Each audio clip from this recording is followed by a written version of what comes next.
Welcome back to Breakfast with Bob. My name is Bob Babbitt. We are at the Hyatt Regency and the Hilton, the spot where the Challenge Aruba will be starting in October. Our guest, two-time Ironman world champion. More importantly, the only guy to win Ironman World Championship and Norsemen.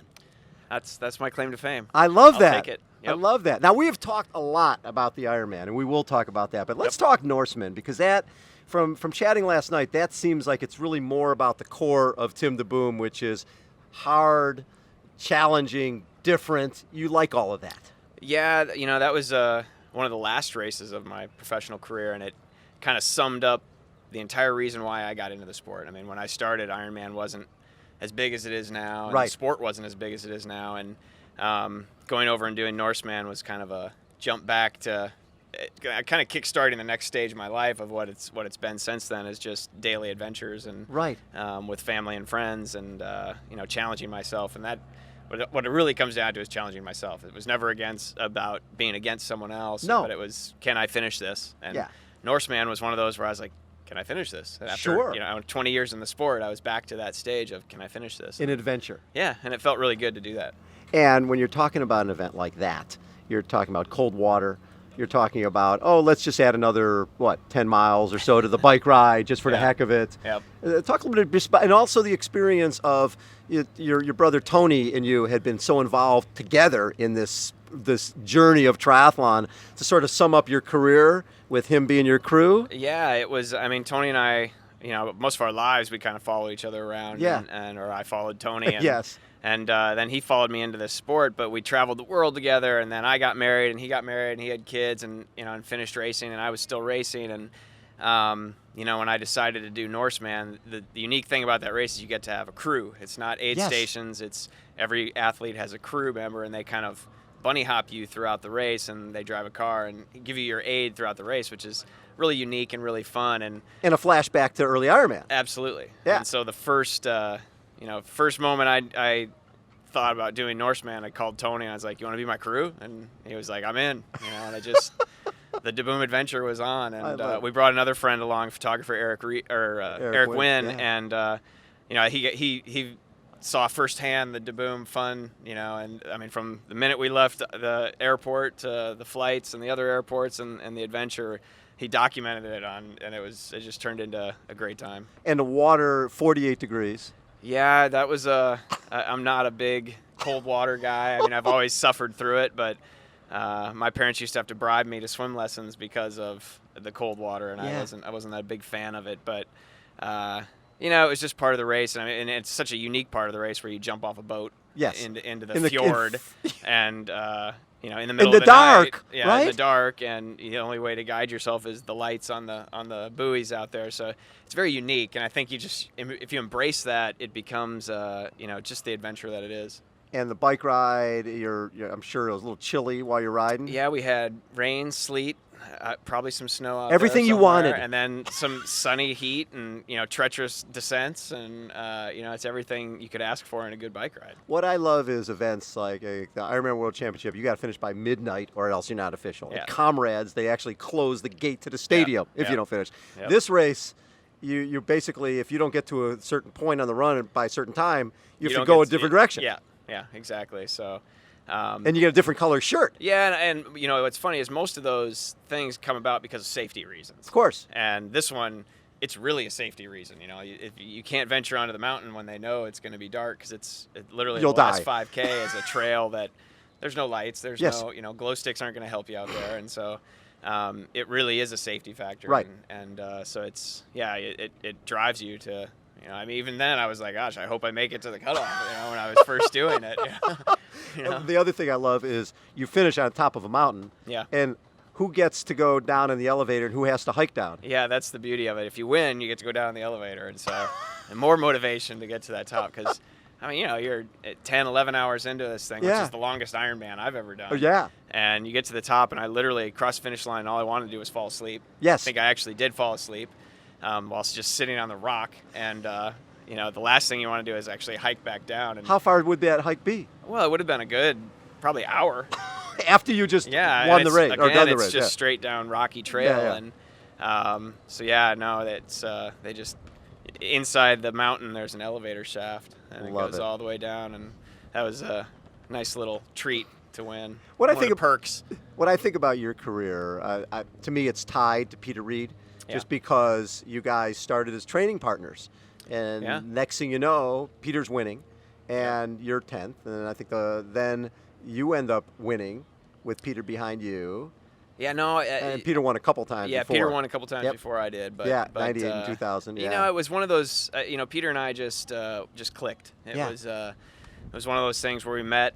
I think at Wildflower, and we had pushed each other. He was second, I was third. And, yes. And had pushed each other, and I think he realized that I could probably benefit him in training. Even he didn't really know me that well, but the more we got to know each other, the more we enjoyed each other's company. We had a lot of common outside of racing. Yes. And so our little training trips, before the season, we'd do one before the holidays, which was nice. And then, he'd come to Boulder sometimes. And so it worked out really well. I learned a ton from him. It was one of those things where you take advantage of the people that are around you that you can learn from, and you're stupid if you don't actually learn from them. So I followed a lot of what Peter did. I listened to him. I asked a lot of questions. I don't know if he regrets that or not at this point, but we're still really good friends, which is nice. He's got a kid, who's the same age as my daughter, and we get together now for little family vacations. Love it's that. Pretty fun. So when you're training with a guy day in and day out, and you feel that there's days where you're dragging him along, there's other days where he's dragging you along, you're both hurting each other. He wins, and you finish 10th. Yep. You've got to look at that and go, well, wait a second. One, the positive is, I know I hurt that guy and he won. Yeah. The other side is, what do I need to do to replace that? Yeah, and like I said, that's just a learning experience. I actually probably did too much. After he left, he went and did his last few weeks of secret taper training, and I stayed in Boulder. And that you learn a lot by your mistakes. I mean, I'm definitely adamant that you learn more from your failures than your victories. Yes. That's what keeps making you come back for more and more. But I learned a lot that year, and I definitely didn't learn to win until I rested better. So before your win in Kona in 2001, you had a sponsor, a major sponsor, and basically they called your agent, just a few days before the race? Yeah, that wasn't very tactful, I would say. Yeah. Yeah, it was a great sponsor while it lasted, and I've had a few sponsors over the years that just pulled some shenanigans and stuff that that you look back on and you're like, God, it's just inappropriate. But these guys were inappropriate. Luckily, one of my best friends, who was my manager and agent at the time, he knew my personality so well that he knew that if he told me that they were cutting their triathlon program before Ironman, that it would really fire me up, and it sure did. It worked. And so you win. It was motivating, yeah. Yeah, and what people forget about that particular race is that race was just not longer than a month after 9/11. Yeah. And at that point, there hadn't been any international sporting events. The world was still on hold. Yeah, we didn't even know if Ironman was going to happen up until a few weeks before. Yeah. And so during that race, I still remember people chanting at you. They weren't chanting Tim. Yeah, that was an emotional day, and there were definitely a lot of Go USA out there more than anything, and it was special because the other athletes who weren't even from the United States would cross the finish line holding the American flag, and so it made a special day and a special memory for me. Yeah. It's one of those that, looking back, you can appreciate a lot more than in the moment. I just still wanted to win. Right. It wasn't as much, at the time I wasn't thinking I got to do this for my country. I was still doing it for me. Of course, of course. But looking back now, it's significant, and it's nice to have that memory. One of the toughest things to do in sport is, especially in a small sport, is when you're the champion, all the media requests go through you. Yep. So you coming back in 2002 without that major sponsor, right, who would cut you right before your first win. How tough was it to defend?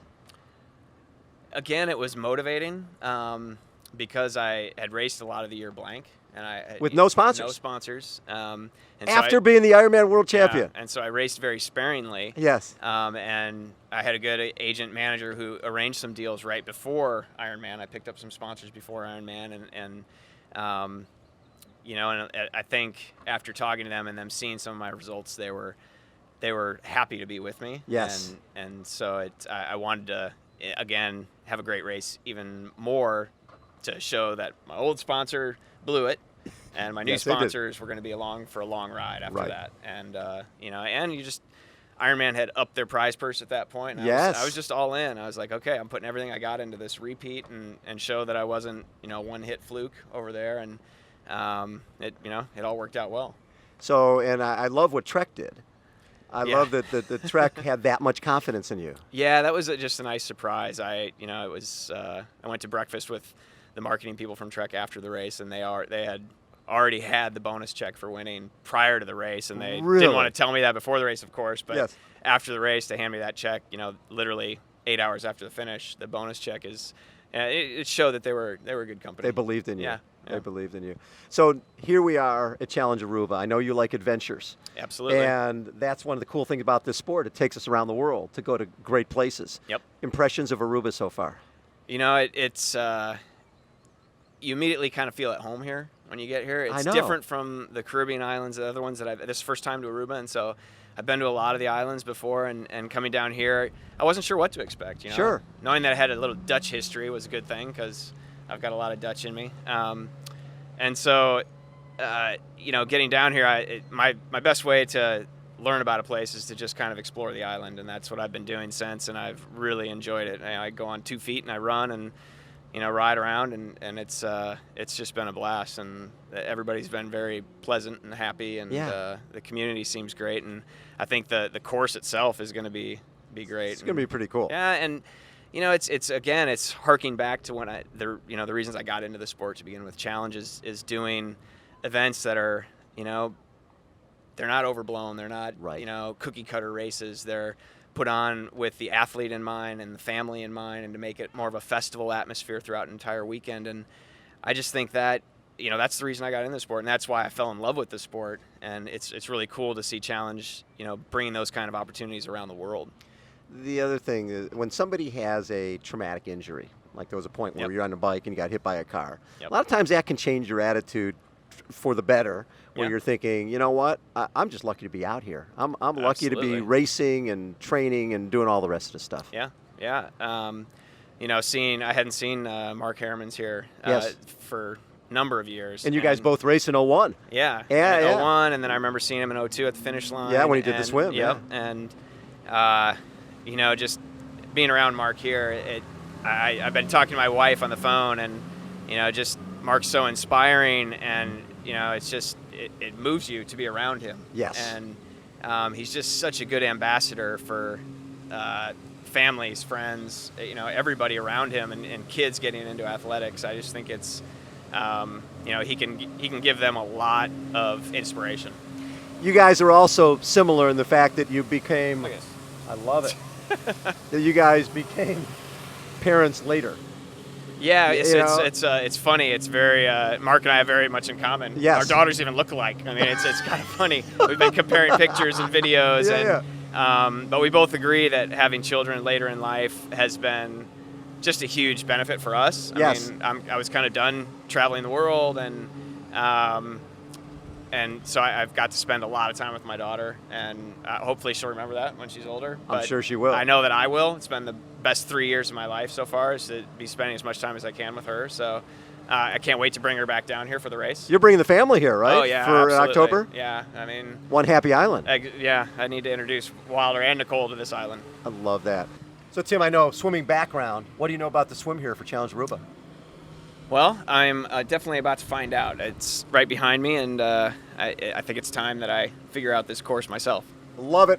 Tim DeBoom has been our guest. We are at the Challenge Aruba pre-course checkout with Tim DeBoom leading the way. Dude, you are in shape. I love it. We'll see everybody in October. That's a wrap.